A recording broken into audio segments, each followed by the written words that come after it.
Topper. Hey, Topper. Oh, Topper, darling. We're back. Here we go again. The Adventures of Topper, starring Roland Young.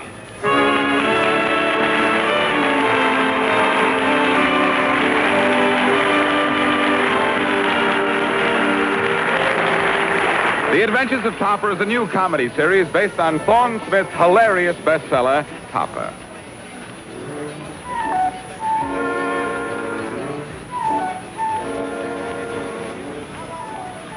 How do you do? My name is Cosmo Topper. Looking at me, you wouldn't think I was suffering from one of the oldest diseases known to man, blonde trouble.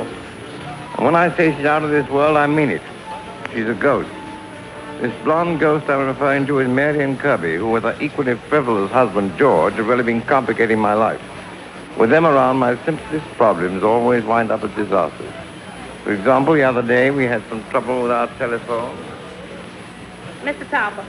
Mr. Topper, I'm handing in my notice here and now. Why, Heliotrope, what's the matter? It's our telephone, Mr. Topper. It's on the blink. Oh, the telephone. Oh, yes, it's a bit out of order, but you wouldn't leave us over a little thing like that, would you? Little thing? Mr. Topper, I got my social life to consider. That telephone means the difference between being in bed at 9 or stomping at the Savoy. Oh. Come now, the phone isn't that bad. There's just a slight buzzing. And it don't ring the way it should, and the voices ain't clear. Well, in any event, I've already called the telephone repairman. I hope he finds the trouble, and quick. Certainly should. Probably only the wires are crossed in the tree. Maybe the lightning the other night did it, or it could be the squirrels. Tree's full of them. Well, that repairman better get here soon. No squirrels ain't gonna take me out dancing. Imagine Heliotrope wanting to quit because the phone's not working well. Cosmo? Cosmo, who were you talking to just then? Oh, hello, Malvina. Nobody. Why? Well, every time I come upon you suddenly, you seem to be talking to someone, and there's no one there. Cosmo, do you feel well? Of course, dear. And another thing, every night lately I hear you talking in your sleep. Well, maybe you don't give me enough chance to talk when I'm awake. Cosmo, dear, please don't joke. I'm really worried about you. Lately, you've been acting so queerly, as if you were hearing voices or something. Voices? Why, that's ridiculous, Malvina. There's really nothing to worry about. Maybe I haven't been sweet enough to you. After all, a wife should be her husband's partner, to share his happiness and his trouble. Oh, I'd like to share your troubles with you, Cosmo. Why, Malvina, that's the nicest thing you've said to me since you proposed to me.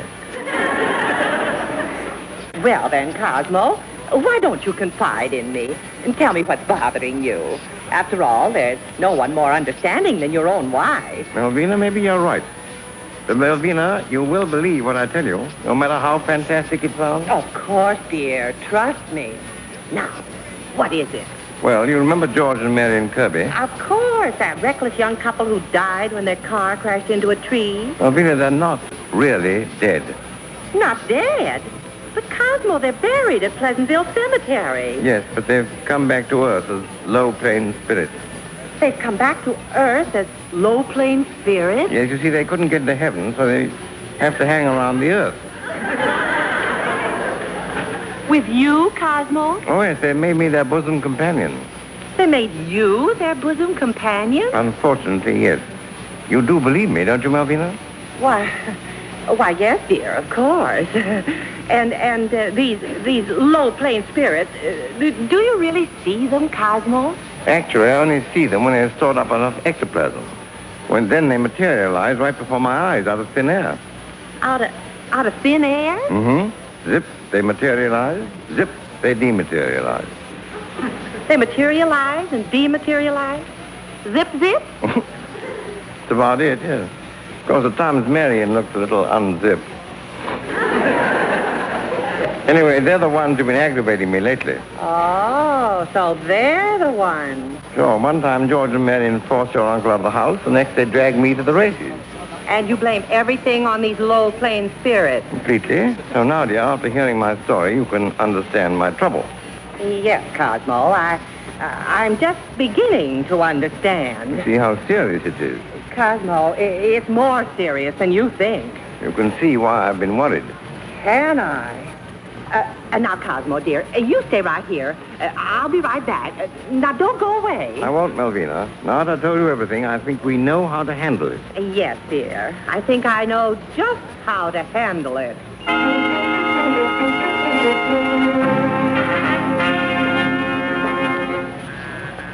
I know, Dr. Schwarzkopf. This phone is a little out of order. Can you hear me now? Yeah. Well, I say he hears noises. He sees things. He talks to himself. You'll take the case? Oh, thank you. Yes, our family doctor said you were the best psychiatrist around here. Oh, I'll be sure not to tell him that you're coming. Yes, I understand. You want to observe him without arousing any mental resistance. Oh, yeah, you'll come at once? Good. Yes, of course. Oh, I'll be sure to keep him here until you arrive. Goodbye.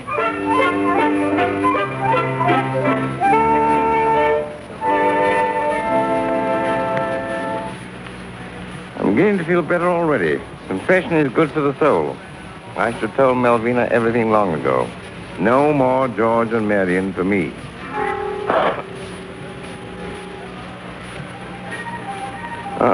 I spoke too soon. George, Marion, are you in this room? You needn't think I can't tell just because you're invisible. Oh, speak up, I tell you. Yes, they really aren't here. My nerves must be getting the better of me. Don't mess up my hair. Marion, I knew you were here. Now, no more of your silly pranks. Speak up. I'm no longer a man to be trifled with. All right, Topsy. Darling, you're so cute when you're cross. Don't you know it's not ladylike to sneak in on people just because you're a spirit? Now, don't be an old crosspatch, Topsy. But you needed some fun. Darling, George and I have a great day planned for you. He ought to be along any minute. Marion, I want you to get this off my chest at once. I'm a new man. I've taken a new lease on life. That's an idea. Lately, you've been looking as if your old one had expired. Marion, I'm not waiting for George to pick me up. I'm not interested in your plans for me today or ever. In fact, I'm leaving this room now to take a walk by myself. Why, Topper, do you think I'll let you go on that note? Aren't you going to stop me? Marion, take your arms away from my neck. Marion, get off my lap this instant. Topsy's getting angry. Topsy's getting angry. Marion, I forbid you to sit here. Even if you are invisible, what if my wife should come in? Cosmo, I am in. Oh, Cosmo, you're talking to yourself again. Oh, my poor dear, so burdened down with care. It's not the only thing I'm burdened down with. The best thing for me now would be if I could stretch my legs and take a short walk outside. A walk? Oh, no, Cosmo, you mustn't. Why not? Someone is coming. Will you look so comfortable in that chair? Oh, Cosmo, remember when we were first married, you always asked me to sit on your knee. Well, why don't you ask me to sit there now? Right now, Melvina? Yes, of course. Ask me right now. Well, I can't. There isn't any room. What? I never had much of a lap in the first place. My legs are so short. Oh, Cosmo, what are you saying? Oh, now, dear, I insist. After all, large or small, a lap's a lap. Well, if you insist, let me make a suggestion. Well, what is it? Why don't you let me sit on your lap?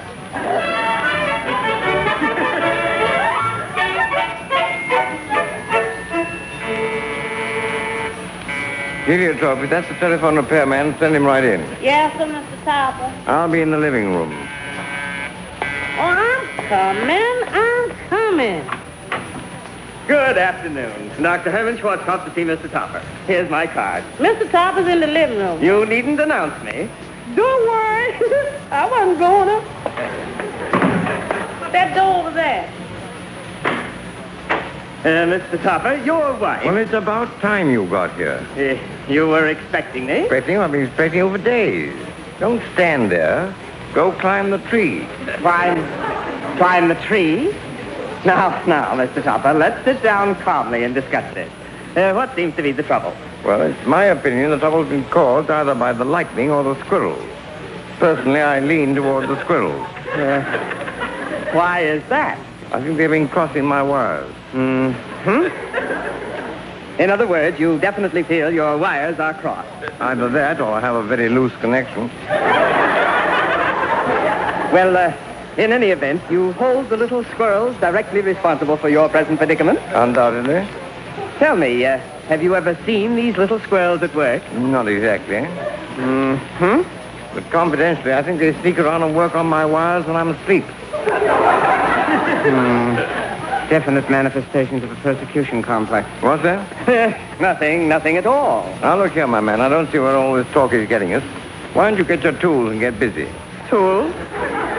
Certainly a hammer, a monkey wrench.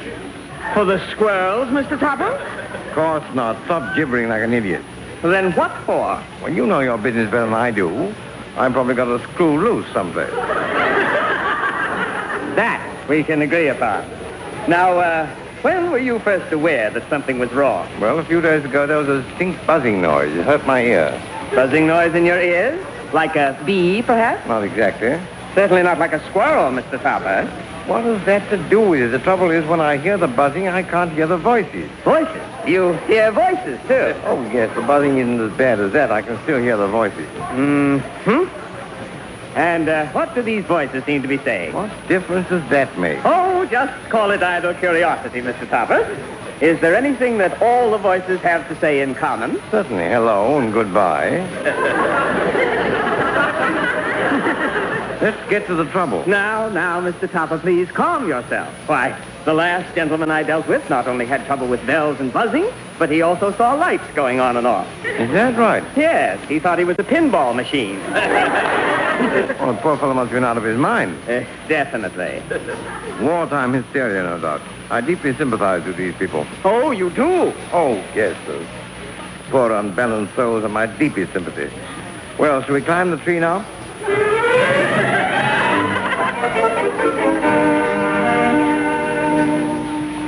Are you all through now, Mr. Telephone Man? Not all through, sister, but I found out what the trouble was. Now tell me where I can find the boss of the house, and I'll make my report. Mrs. Topper's in the dining room. Oh, here she comes now. Miss Topper's a man to see you. Oh, yes. Thank you, Heliotrope. Well, Doctor, have you made your examination? Lady, the name is Smith. Just plain Smith. Oh, yes. How forgetful of me. I promised you I wouldn't mention your name, didn't I, Doctor? Well, what did you find, Mr. Smith? Lady, will you stop winking at me? I got a wife and 3 kids. But tell me, what did you find? Well, you know, everything's got a breaking point, Mrs. Topper. Oh, it isn't as bad as... Well, I made a thorough examination. You got a heck of a mess on your hands here. The wires are definitely crossed. Oh, dear, I was afraid of something like this. What do you think has caused it? Well, I'd say it was mainly due to the squirrels. Oh, poor dear Cosmo. Tell me, do you think I should discuss this with my husband? Sure, by all means. Tell him the truth. Well, very well, Doctor. It's going to be hard, but I know I must be brave.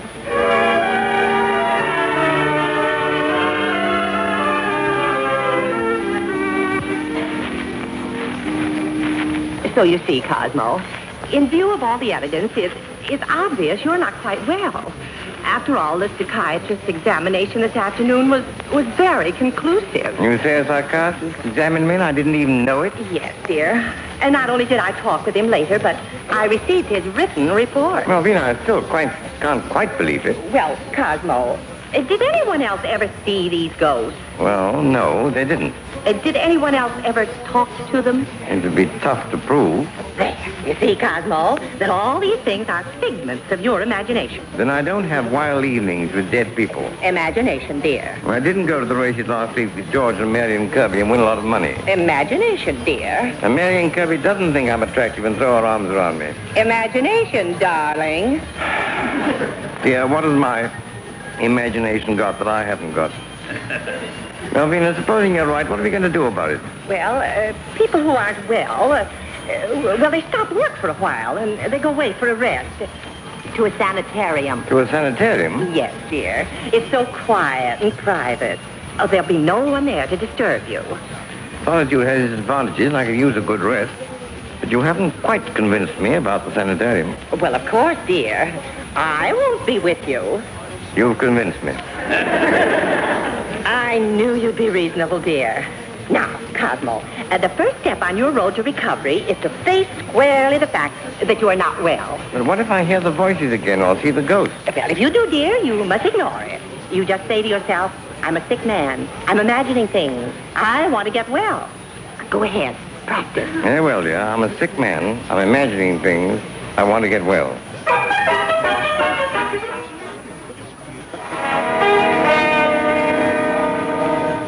I'm a sick man. I'm imagining things. I want to get well. Hi, Topsy, you still angry? I'm sorry I was gone so long, darling, but I had the hardest time finding George. Hi, Topper. Say, what's all this mumbo-jumbo?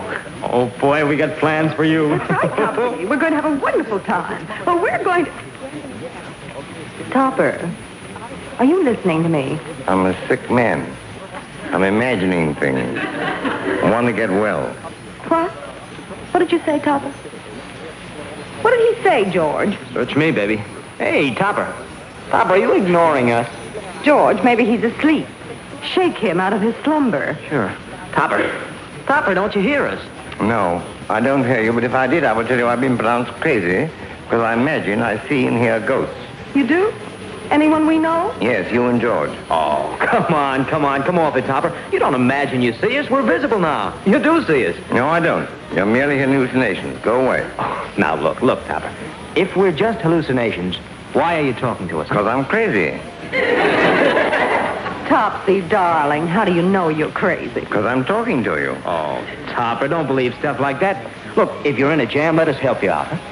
No use. The famous psychiatrist said I was not well. They're sending me to a sanitarium. But this is fantastic, Topper. How can you say that we don't exist when we're standing right here talking? George, let me handle this. Your turn, baby. Topsy, dear, look in my eyes. Now I put my arms around you, and then I kiss you. Now what have you got to say? I'm a sick man. I'm imagining things. Who wants to get well?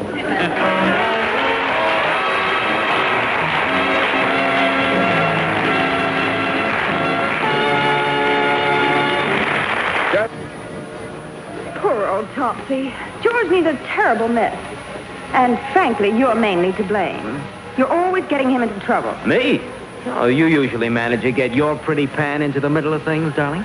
Why, George Kirby, you're the lowest low-plane spirit I know. How can you make an accusation like that? Well, all right. What's the use of arguing? The point is that if Topper's declared crazy, they're going to send him away. Just what are we going to do about it? Well, whatever we're going to do, we better do it fast. Right. George, I overheard Mrs. Topper talking on the telephone a few minutes ago, and that Dr. Schwarzkopf is bringing over a noted Viennese psychiatrist, Dr. Gerhard Wilhelm Glockenspiel, to examine Topper before they officially commit him. Another psychiatrist? Oh, what are they doing? Getting up a convention over Topper's mind? I've decided when they get here, Topper won't be the only one under observation. We'll be in the room, invisible, and I have a plan.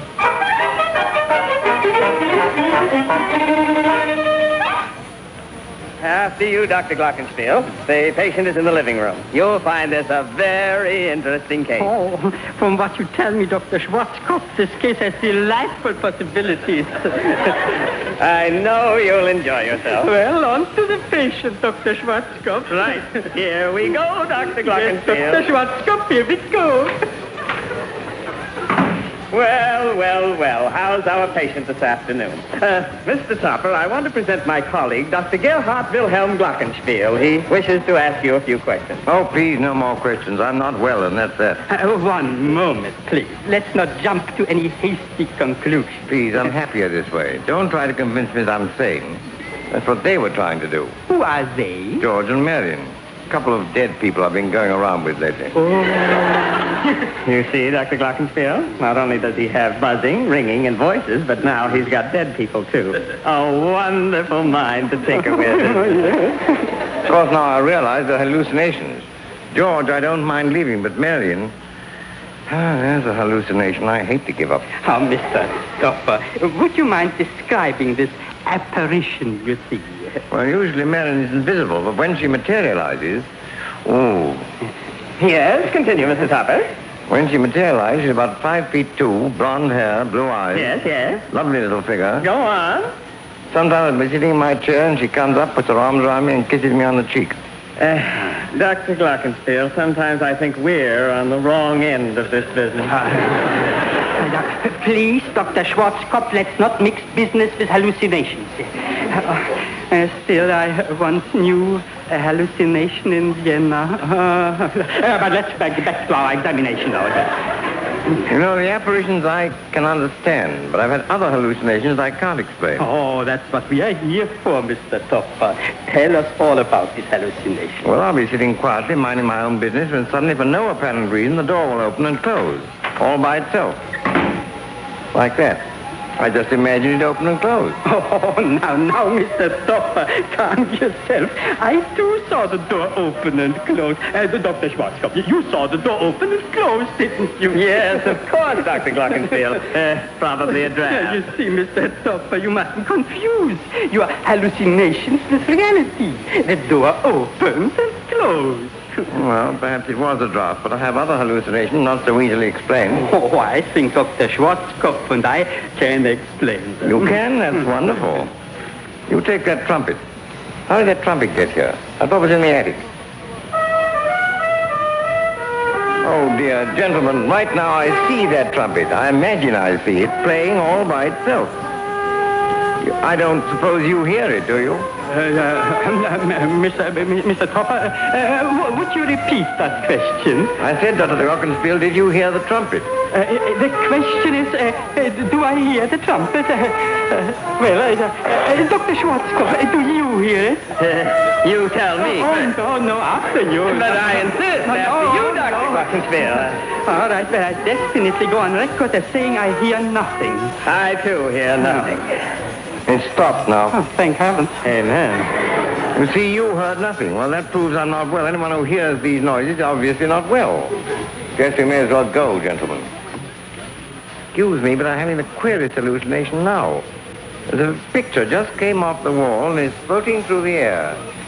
Floating in the direction of Dr. Glockenspiel's head. Oh. Gentlemen, I hate to bother you again, but I'm having another hallucination. Another one, Mr. Topper? Yes, I imagine that heavy chair is rising and floating through the air toward Dr. Glockenspiel's head. It's floating. Now it's just about to join the picture frame. You don't see it, do you, Dr. Glockenspiel? I don't see a thing. No, I insist. I don't see a thing. But I just remember I have another appointment. Good day, Mr. Oh, dear. You know what, Dr. Schwarzkopf? What? Now the chair seems to be going in the direction of your head. Glockenspiel, wait for me! Oh, Mr. Topper, we'll send you our bill in the morning. George! Marion! Well, Topper, you finally convinced that we're not hallucinations, huh? George, don't talk to him. After the insults that he's paid us, I don't want to have anything more to do with him. That goes for me, too, Topper.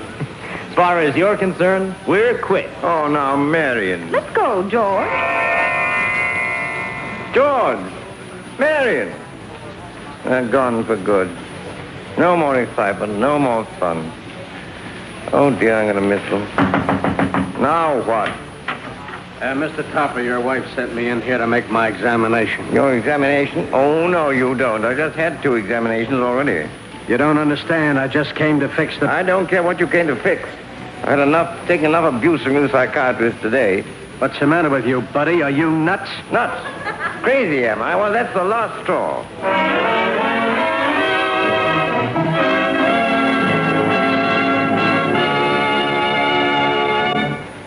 Cosmo, did you read what happened to those 2 psychiatrists in this morning's paper? Yes, they each committed the other to an institution. And to think I believed you were crazy.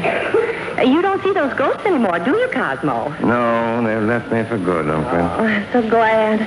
And to make everything perfect, the telephone wires are being fixed, so heliotrope, of course, will stay. Yes, but that's what you think. Why, heliotrope, what's the matter? The matter? 2 empty straitjackets chased the telephone man up the tree and won't let him down. Oh, dear, here we go again.